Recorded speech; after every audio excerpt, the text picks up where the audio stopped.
ഞാൻ പാടാം, അതിൻ്റെ മുമ്പ് ഒരു കഥ കേട്ടോളേ, പാടിക്കോളാം. അതിൻ്റെ മുമ്പ് ഒരു കഥ കേൾക്കാം. പണ്ട് മുകിളന്മാർ, അല്ല ഈ പ്രസംഗം കഴിഞ്ഞാൽ എത്ര ചോദ്യം ഉണ്ടെന്ന് പറഞ്ഞേ? ശരി, നിങ്ങളെല്ലാവരും ഇവിടെ റേഞ്ചിലുണ്ട് എന്ന് മനസ്സിലായി. ഇവിടെ അല്ല, ഇതിൻ്റെ അടുത്ത് തന്നെ വലിയൊരു ടവറുണ്ട്, അതിന് മേലെ എല്ലാ സാധനത്തിനും റേഞ്ച് ഉണ്ട്. അതുകൊണ്ട് എല്ലാവരും റേഞ്ചിലിരിക്കുക കേട്ടാ, ഇൻഷാ അല്ലാഹ്. പണ്ട് മുകിളന്മാർ ഇന്ത്യ ഭരിച്ചിരുന്ന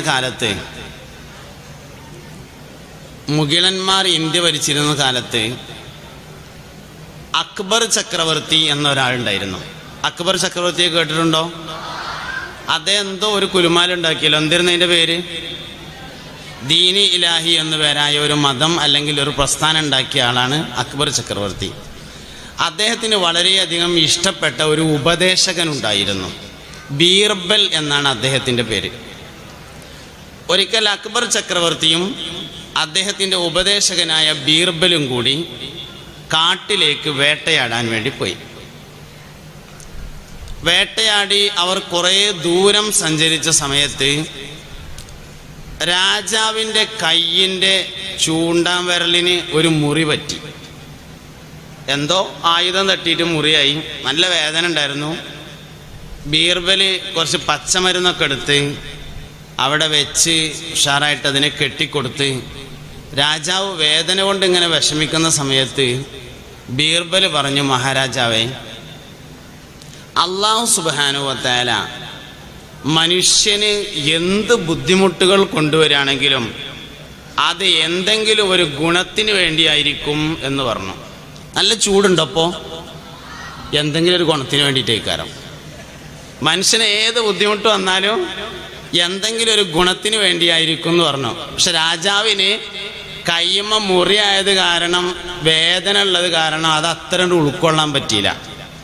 രാജാവിന് ദേഷ്യം വന്നപ്പോൾ തൊട്ടടുത്തൊരു കിണറുണ്ടായിരുന്നു, വെള്ളമില്ലാത്തൊരു കിണർ. ആ കിണറിലേക്ക് ബീർബലിനെ തള്ളിയിട്ടു. എന്നാൽ എല്ലാ ഉപദ്രവങ്ങളും എല്ലാ ബുദ്ധിമുട്ടുകളും ഗുണത്തിനാണെങ്കിൽ അവിടെ കിടക്കുകയായിരുന്നു. ഗുണത്തിനേക്കാരല്ലോ, അവിടെ കിടന്നു പറഞ്ഞു. തള്ളിയിട്ട് കണ്ട് രാജാവ് അങ്ങനെ പോയി.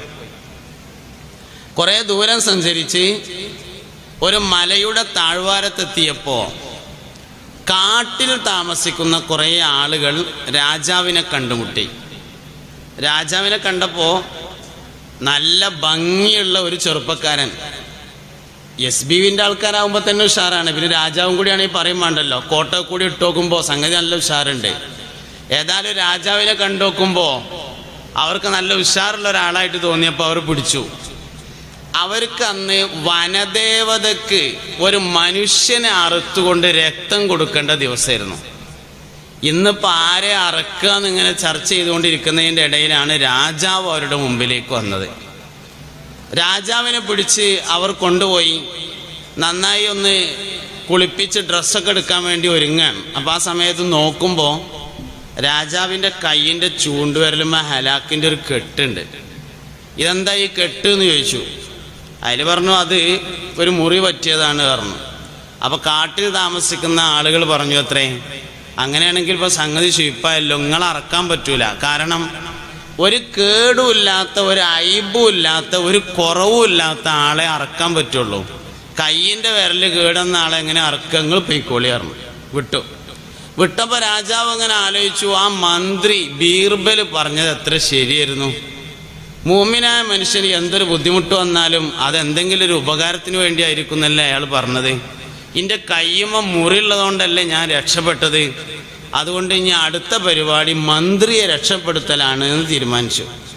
അങ്ങനെ മൂപ്പര് പോയ വഴിയിലൂടെ അങ്ങനെ നടന്ന് കിണറിൻ്റെ അടുത്ത് വന്ന് വള്ളികൾ കൊണ്ടൊരു കയറുണ്ടാക്കി മന്ത്രിക്ക് ഇട്ടുകൊടുത്ത്, മന്ത്രി ആ കയറമ്മ പിടിച്ച് കയറിയേക്കിന് രാജാവ് കെട്ടിപ്പിടിച്ചിട്ട് പറഞ്ഞു, മന്ത്രി നിങ്ങൾ എന്നോട് ക്ഷമിക്കണം, ഞങ്ങളോട് ചെയ്തത് വലിയൊരു അക്രമമായി പോയി. മുഅ്മിനായ മനുഷ്യന് വരുന്ന എല്ലാ ബുദ്ധിമുട്ടുകളും എന്തെങ്കിലും ഒരു ഗുണത്തിനായിരിക്കും എന്ന് നിങ്ങൾ പറഞ്ഞല്ലോ. എനിക്കത് അപ്പം മനസ്സിലാക്കാൻ കുറഞ്ഞ പ്രയാസം ഉണ്ടായിരുന്നു. എന്നെ കാട്ടുജാതിക്കാർ, കാട്ടിൽ താമസിക്കുന്ന കുറേ ആളുകൾ പിടിച്ചു കൊണ്ടുപോയി. അവരെന്നെ അറുക്കാൻ വേണ്ടി ശ്രമിച്ചു. എൻ്റെ കയ്യുമ്മ കെട്ടുള്ളതുകൊണ്ട് ഒഴിവാക്കിയതാണ്. കഴിച്ചിലായി മന്ത്രി, നിങ്ങൾ പറഞ്ഞത് വളരെ ശരിയായിരുന്നു എന്ന് പറഞ്ഞപ്പോൾ മന്ത്രി പറഞ്ഞു, മഹാരാജാവേ, നിങ്ങളെന്നോട് മാപ്പ് പറയൊന്നും വേണ്ട. ഞാനെങ്ങാനും നിങ്ങളൊപ്പം പോന്നിരുന്നുവെങ്കിൽ, ഞാൻ ഈ കിണറ്റിക്ക് ചാടിയില്ലാന്ന് വെക്കുക, ഞാൻ നിങ്ങളൊപ്പം പോന്നിരുന്നുവെങ്കിൽ നമ്മൾ രണ്ടുപേരെയും അവർ പിടിച്ചു കൊണ്ടുപോകും. നിങ്ങളെ കയ്യമ്മ കെട്ട് കണ്ടിട്ട് നിങ്ങളെ ഒഴിവാക്കുകയും ചെയ്യും, ഇന്ന ഒരു പിടിച്ചുങ്ങാണ്ട് അറക്കുകയും ചെയ്യും. അതുകൊണ്ട് ഞാൻ കിണറ്റ് ചാടിയത് ഹൈറിനായിരുന്നു എന്ന് ഇപ്പം മനസ്സിലായി. മുഅ്മിനായ മനുഷ്യന് എന്തൊരു ബുദ്ധിമുട്ട് വരികയാണെങ്കിലും അത് ഹൈറിന് തന്നെ ആയിരിക്കും എന്ന് എനിക്ക് ബോധ്യപ്പെട്ടു എന്ന് പറയണ്ടായി. ഈ കഥ പറഞ്ഞതിപ്പോൾ എന്തിനാന്ന് ചോദിച്ചു കഴിഞ്ഞാൽ, സ്വർഗത്തേക്ക് എല്ലാവർക്കും പോണ്ടേ? സ്വർഗത്തേക്ക് പോണ്ടവരൊക്കെ ഒന്ന് കൈ ഒന്നിച്ച് കാണിക്കോ? അയ്യോ എന്താ കൈ, ഒന്ന് വീഡിയോ എടുത്തോട്ടെ, കുറച്ച് കഴിഞ്ഞിട്ട് താത്തിയാൽ മതി. എല്ലാവർക്കും സ്വർഗത്ത് പോകണം. അല്ലാഹു നമ്മളെല്ലാവരും സ്വർഗത്തിലാക്കി തരട്ടെ. താത്തിക്കോളി, കൈ താത്തിക്കോളി എല്ലാവരും. അയ്യോ, അങ്ങനെയാണെങ്കിൽ ഈ സ്വർഗത്തിൽ എന്താ ഉണ്ടാവുക?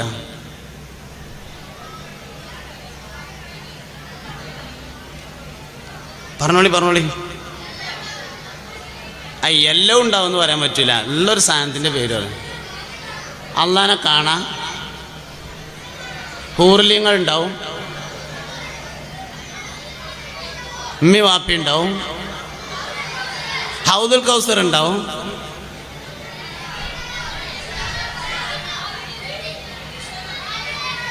എല്ലാം ഉണ്ടാവും. പഴങ്ങൾ ഉണ്ടാവും, മുന്തിരി ഉണ്ടാവും, ഉറുമാമ്പഴം ഉണ്ടാവും. ഓക്കെ, ഞാനൊരു ചോദ്യം ചോദിക്കാം. സ്വർഗത്തിൽ ഇപ്പം എല്ലാതും ഉണ്ടാവുമല്ലോ. നല്ലോണം ആലോചിച്ചിട്ട് സ്വർഗത്തിൽ ഇങ്ങൾക്ക് വേണ്ടേ, നല്ല ആലോചിച്ചിട്ടോ, പെട്ടെന്ന് ഉത്തരം പറയണ്ട, നല്ല ആലോചിച്ചിട്ട് സ്വർഗത്തിൽ ഇങ്ങൾക്ക് വേണ്ടേ ഒരു സാധനത്തിൻ്റെ പേര് മാത്രം പറയാം. എല്ലാം കൂടി പറയരുത്. ഒന്ന്, ഏറ്റവും ആവശ്യമുള്ള ഒന്ന്. ഒരാൾ ഒരു പ്രാവശ്യം പറയാം. അള്ളാനെ കാണാ, ഹൗദുൽ കൗസർ, നബിനെ കാണാ. ആയിക്കോട്ടെ, കൂടുതൽ ആൾക്കാർ പറഞ്ഞത് അള്ളാനെ കാണുക എന്നാണ്. സ്വർഗത്തിൽ ഇപ്പം നമ്മളെല്ലാവരും ചെന്നാൽ അള്ളാനെ കാണുമല്ലോ. സ്വർഗത്തിലെ അവസാനത്തെ നിയമത്താണ് അള്ളാനെ കാണാം. വാപ്പ 20 കൊല്ലമായിട്ട് ഗൾഫ് പോയിട്ടുണ്ട്. വാപ്പ വരുന്നുണ്ട് എന്ന് പറഞ്ഞു കേട്ടാൽ എയർപോർട്ടിലേക്ക് പോകില്ലേ വാപ്പാനെ കൂട്ടാൻ വേണ്ടിയിട്ട്? അപ്പം ഇങ്ങനെ എയർപോർട്ടിൽ വിമാനം ഇങ്ങനെ വന്നിങ്ങനെ ഇറങ്ങി ഇങ്ങനെ അവിടെ ഇങ്ങനെ നിൽക്കുന്ന സമയത്ത് ഇങ്ങനെ ആലോചിക്കും, വാപ്പാനങ്ങോട്ട് കാണുമ്പോഴേ ഞാൻ ആദ്യം എന്താ ചെയ്യുക, ആദ്യം എന്താ പറയുക, ഇങ്ങനെ ആലോചിക്കുമല്ലോ. നമ്മളെല്ലാവരും ചെന്നിട്ട് സ്വർഗത്തിലെത്തിയാൽ അല്ലാഹു തആലാനെ ആദ്യം കാണുമ്പോൾ നിങ്ങളെന്താ പറയാ? അസ്സലാമു അലൈക്കും എന്നോ എന്താ പറയാ? സുഖം തന്നെ അല്ലേന്നോ? എന്നാ ഞാൻ പറഞ്ഞു തരട്ടെ എന്താ പറയാന്ന്. ഇപ്പൊ പഠിച്ചോളി, ഒരൊറ്റ പറയുള്ളൂ കേട്ടോ, ഒറ്റ പ്രാവശ്യമേ പറയുള്ളൂ. ഇപ്പൊ പഠിച്ചോളി, റെഡിയല്ലേ? 2 കാതും കൂർപ്പിച്ചിരുന്നോളി. ഒരു പ്രാവശ്യം പറയുള്ളൂ. ഞാൻ പറയുമ്പോത്തിന് പഠിക്കണം. പറയട്ടെ, 1 2 പറയട്ടെ. അത്തഹിയാത്തുൽ മുബാറകാതുസ് സ്വലവാതുത് ത്വയ്യിബാതു ലില്ലാഹ്. പഠിഞ്ഞോ? പഠിഞ്ഞു. എല്ലാവരും നല്ല കുട്ടികളല്ലേ? നമുക്ക് സ്വർഗത്തിൽ പോണ്ടേ? അള്ളാഹു നമ്മളെല്ലാവരും സ്വർഗത്തിൽ ഒരുമിച്ച് കൂട്ടി തരട്ടെ. സ്വർഗത്തേക്ക് പോണ ആൾക്കാർക്ക് ചില അടയാളങ്ങൾ ഉണ്ടാവും. ഒരിക്കൽ മദീന പള്ളിയിൽ വെച്ചുകൊണ്ട് മുഹമ്മദ് നബി സല്ലല്ലാഹു അലൈഹി വസല്ലമ പ്രസംഗിക്കുകയാണ്. സഹാബത്തിനോട് നബി തങ്ങൾ പറഞ്ഞു, സഹാബ, സ്വർഗാവകാശികളെ തിരിച്ചറിയാൻ 120 അടയാളങ്ങളുണ്ട്. സഹാബ, സ്വർഗാവകാശിയെ തിരിച്ചറിയാൻ 120 അടയാളമുണ്ട്. മദീന പള്ളിയുടെ പുറത്ത് നിൽക്കുകയായിരുന്ന സയ്യിദുനാ അബൂബക്കർ സിദ്ദീഖ് റളിയല്ലാഹു അൻഹു വാതിലിന്റെ ഉള്ളിലൂടെ ഇങ്ങനെ തലട്ടിട്ട് ചോദിച്ചു, അള്ളാന്റെ റസൂലേ, ആ 120 അടയാളങ്ങളിൽ ഏതെങ്കിലും ഒരു അടയാളം എന്നിലുണ്ടോ നബിയേ? നബി സല്ലല്ലാഹു അലൈഹി വസല്ലമ തങ്ങൾ പറഞ്ഞു, അബൂബക്കർ സിദ്ദീഖേ, ആ 120 അടയാളങ്ങളും നിങ്ങളിലുണ്ട് സിദ്ദീഖ്. സ്വർഗാവകാശികൾക്ക് കുറേ അടയാളങ്ങളുണ്ട്. നരകാവകാശികൾക്ക് കുറേ അടയാളങ്ങളുണ്ട്. നിസ്കരിക്കണവർക്ക് കുറേ അടയാളമുണ്ട്, നോമ്പ് വെൽക്കണവർക്ക് കുറേ അടയാളമുണ്ട്, ഒളു ചെയ്യുന്നവർക്ക് കുറേ അടയാളമുണ്ട്, പള്ളിക്ക് ബാങ്ക് കൊടുക്കുന്നവർക്ക് അടയാളമുണ്ട്, കള്ളുടിയന്മാർക്ക് അടയാളമുണ്ട്, ദുനിയാവിലും അടയാളമുണ്ട്, ആഖിറത്തിലും അടയാളമുണ്ട്. ഉമ്മാനോട് ദേഷ്യമുള്ള ആൾക്കാർക്ക് ഒരു അടയാളം ഉണ്ട്, ഞാൻ പറയാം. എല്ലാവരും അവനാൻ്റെ അടുത്ത് മാത്രം അടയാളം ഉണ്ടോ നോക്കിയാൽ മതി കേട്ടോ, വേറെ ആരും നോക്കണ്ട. ഉമ്മാനോട് ദേഷ്യമുള്ള ആൾക്കാർക്ക് ഒരു അടയാളം ഉണ്ട്, കാലുമത്തെ നഖം മുറിച്ചിട്ടുണ്ടാവില്ല. ഷൂസിൻ്റെ ഉള്ളിലായതുകൊണ്ട് ഒരു പ്രശ്നവുമില്ല, അവനാന് മാത്രമേ അറിയുള്ളൂ. ഉമ്മാനോട് ദേഷ്യമുള്ള ആൾക്കാർ കാലുമത്തെ നഖം മുറിച്ചിട്ടുണ്ടാവില്ല. നിസ്കരിക്കാൻ വേണ്ടി റുക്കൂക്ക് പോകുമ്പോൾ കാണും അടുത്തുള്ള ആള്, അതുവരെ കാണൂല, ഷൂസിൻ്റെ ഉള്ളിലായതുകൊണ്ട് കാണൂല. കയ്യുമ്മത്തും കൂടി മുറിച്ചിട്ടില്ലെങ്കിൽ ഓനെ പിന്നെ ഒന്നും പറ്റില്ല. എല്ലാവരും അവനെ കയ്യുമ്മക്കൊന്ന് നോക്കാണി നിങ്ങൾ. കയ്യുമ്മയും കാലുമ്മയും നഖമുള്ളവനും ഉമ്മാനോട് ദേഷ്യം ഉണ്ടാവുന്ന. കള്ളുടിയന്മാരെ തിരിച്ചറിയാനൊരു അടയാളമുണ്ട്.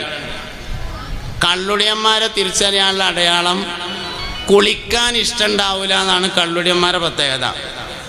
ഓല് ചിലപ്പോൾ ഒരു 4 ദിവസം കൂടുമ്പോഴൊക്കെ കുളിക്കുള്ളൂ. നിങ്ങളെല്ലാവരും ഒന്ന് കുളിച്ചോരല്ലേ? അയ്യവ, എല്ലാവരും കുളിച്ചില്ലേ? കുളിക്ക് 2 ഫറദല്ലേ ചെങ്ങന്മാരെ? കുളിക്ക് 2 ഫറദല്ലേ? ഒന്ന് നിയ്യത്ത്. ഇന്ന് കുളിച്ചപ്പോൾ നിയ്യത്ത് ചുരക്കൊന്ന് ഒന്ന് കയ്യൊന്നിച്ചാണ്. സത്യം പറയണം കേട്ടോ. താത്തിക്കോളി താത്തിക്കോളി താത്തിക്കോളി, എല്ലാവരും താത്തിക്കോളി. കുളിക്ക് 2 ഫറദുകളാണ്. ഒന്ന് നിയ്യത്താണ്, 2 ശരീരം മുഴുവൻ വെള്ളത്തിൽ എത്തിക്കലാണ്. ശരീരം മുഴുവൻ നമ്മളെല്ലാവരും വെള്ളം എത്തിച്ചിട്ടുണ്ട്, നമ്മളാരും ഒന്ന് കുളിച്ചപ്പോൾ നിയ്യത്ത് വെച്ചിട്ടില്ല. അപ്പം പണ്ട് ഉമ്മ പ്രസവിച്ച് കിടക്കുന്ന സമയത്ത് ഇമ്മ കുളിപ്പിച്ച് തന്നത് കഴിഞ്ഞതിൻ്റെ ശേഷം ഇന്ന് വരെയും കുളിച്ചിട്ടില്ല. കാരണം കുളിയാവണമെങ്കിൽ നിയ്യത്ത് വേണ്ടേ? ചങ്ങായിമാർ, നിങ്ങളാരേലും പുടിയറ വെച്ചതിന് ശേഷം കുളിച്ചപ്പോൾ നിയ്യത്ത് വെച്ചിക്കണോ?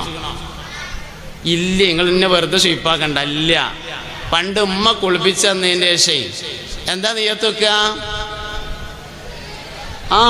എല്ലാവരും വെക്കണ ഫറദിന് നിയ്യത്ത് വെച്ചാൽ മതി, പ്രശ്നമൊന്നുമില്ല. കുളി എന്ന ഫറദിനെ വീട്ടുന്നു നിയ്യത്ത് വെക്കാം, അല്ലെങ്കിൽ കുളി എന്ന സുന്നത്തിനെ ഞാൻ നിർവഹിക്കുന്നു നിയ്യത്ത് വെക്കാം. നിയ്യത്ത് വേണമെന്ന് മാത്രം. ഉളൂവിനെ പോലെ തന്നെ കുളിക്കും നിയ്യത്തുണ്ടായിരിക്കണം. എല്ലാ കാര്യങ്ങളും നിയ്യത്ത് കൊണ്ടാണ് ശരിയാകുക. നിങ്ങൾ ഇങ്ങോട്ട് വന്നത് ഉസ്താദിനെ പേടിച്ചിട്ടാ അതോ അള്ളാൻ്റെ ഇരുന്ന് കൂലിട്ടാനാ? കൂലി കിട്ടാനാണെങ്കിൽ കിട്ടും. ഓരോ കാര്യം നിയ്യത്ത് പോലെയാണ്. മീൻ തിന്നു കഴിഞ്ഞതിൻ്റെ ശേഷം, മീൻ തിന്നല്ല പെരേന്ന് ചോറ് കഴിക്കുമ്പോൾ, മീൻ തിന്നതിൻ്റെ ശേഷം അതിൻ്റെ മുള്ളൊക്കെ എടുക്കുക. മുള്ളൊക്കെ എടുത്തിട്ട് ഇങ്ങനെ കൈ പിടിച്ചിട്ട് ബിസ്മില്ലാഹിർ റഹ്മാനിർ റഹീം, ഞാനിത് പൂച്ചയുടെയും കോഴിയുടെയും ഭക്ഷണമാക്കുകയാണ് എന്ന് പറഞ്ഞാണ്ട് ഇട്ടുകൊടുത്താൽ പൂച്ചക്കും കോഴിക്കും ഭക്ഷണം കൊടുത്ത കൂലിട്ടും. നിയ്യത്തോണ്ട് എല്ലാ കാര്യവും ക്ലിയർ ആക്കാം. നിയ്യത്ത് തെറ്റിയാൽ എല്ലാ കാര്യവും പ്രശ്നമാവുകയും ചെയ്യും. വിഷയങ്ങളുടെ എല്ലാം അടിസ്ഥാനങ്ങളെ മനസ്സിലാക്കുക എന്നുള്ളതാണ് പ്രധാനപ്പെട്ട കാര്യം. ഒരു കാര്യം പറയട്ടെ സഹോദരങ്ങളെ, സ്വർഗാവകാശികളുടെ അടയാളങ്ങളാണ് ഞാൻ പറഞ്ഞത്. ഒരു കാര്യം പറയട്ടെ, ലോകത്ത് മനുഷ്യന്മാർ ജീവിക്കാൻ തുടങ്ങിയ കാലഘട്ടം മുതൽ മനുഷ്യന്മാർ മുടി വെട്ടാറുണ്ട്. മനുഷ്യൻ ജീവിക്കാൻ തുടങ്ങിയ കാലം മുതൽ മനുഷ്യന്മാർ മുടി വെട്ടാറുണ്ട്. മുഹമ്മദ് നബി സല്ലല്ലാഹു അലൈഹി വസല്ലമ തങ്ങൾ വന്നതിന് ശേഷം ഏകദേശം 1500 കൊല്ലായി മൂമിനീങ്ങൾ 3 തരത്തിലാണ് മുടിവെട്ടൽ. ഒന്ന്, നബി സല്ലല്ലാഹു അലൈഹി വസല്ലമ തങ്ങൾ വളർത്തിയതുപോലെ വളർത്തുക. അതായത് മുഴുവനായും വളർത്തി 2 ഭാഗത്തേക്കായി വാർന്നിട്ട് പെരടിയിൽ മുറിച്ച് കളഞ്ഞ് കുളി കഴിഞ്ഞ് എണ്ണ തേച്ച് വാർന്നിട്ട് തൊപ്പി വെച്ച് അതിൻ്റെ മേലെ തലപ്പാവും. ഇതാണ് നബി സല്ലല്ലാഹു അലൈഹി വസല്ലമ തങ്ങൾ എപ്പോഴും ചെയ്യാറുള്ള രീതി. എന്നാൽ ഇടക്കൊക്കെ നബി സല്ലല്ലാഹു അലൈഹി വസല്ലമ തങ്ങൾ തൊപ്പി മാത്രം ധരിക്കുകയും ചെയ്തിട്ടുണ്ട്. അതുകൊണ്ട് ചുരുങ്ങിയത് അതെങ്കിലും വേണം. നബി തങ്ങൾ അങ്ങനെയായിരുന്നു സല്ലല്ലാഹു അലൈഹി വസല്ലം. കെട്ടിൻ്റെ ശ്രേഷ്ഠതയുണ്ട് തൊപ്പിയിലെന്ന് ബിഗയത്ത് 3-ാം ഭാഗമിൽ പറയുന്നു. ഉണ്ടായിരുന്നു നബിക്ക് തൊപ്പികൾ 3.